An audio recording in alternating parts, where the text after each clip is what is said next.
भैया फुंदरवा रे। अरे हम तो जाथन गोवर्धन खुंदाला की माता पिता का दुलारवा रे।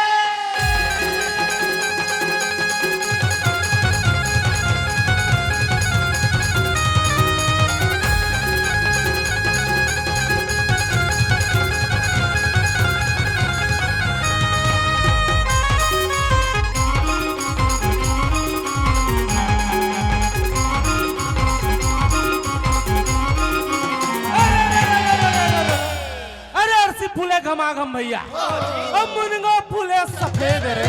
अरे बालकपन में क्यों रे बधे की होवे जवानी में बेटे रे।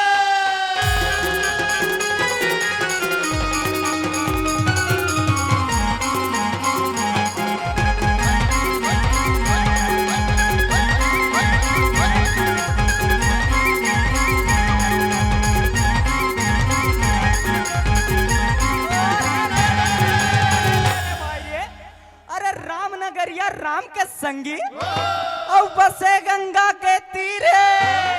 अरे अटल राज महाराज के भाई चौकी में हनुमत पीरे।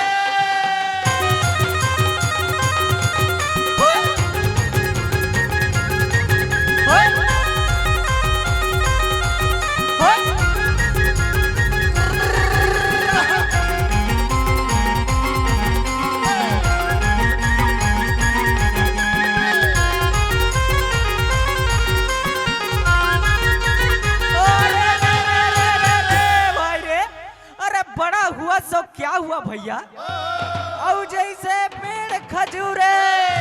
अरे पंछी को छाया नहीं भैया फल लागे अति दूरे।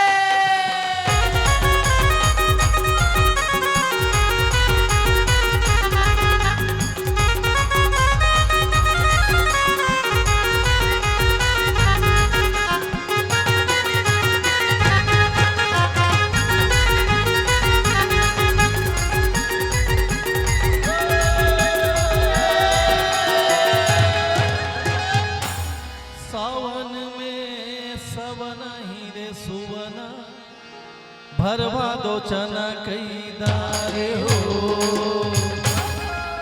बालपन में तोला गोदी खेलाए और सुवना बाढ़े में कब हो काम हो।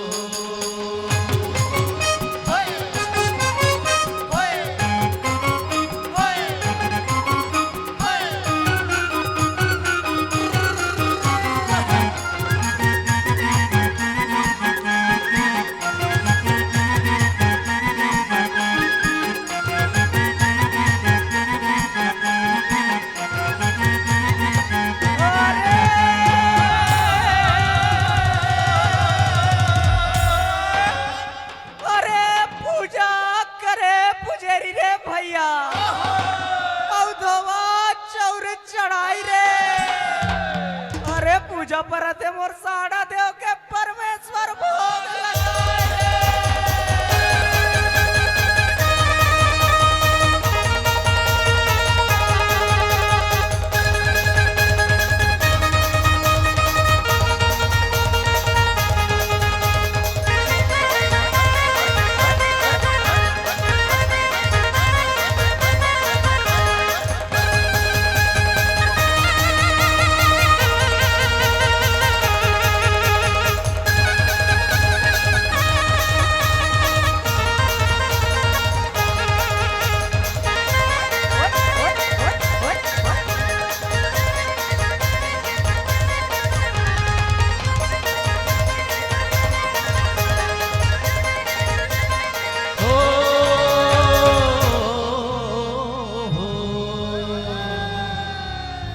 ठाकुर जोहारे लाए हंसंगी औ पान सुपारी के कोरा।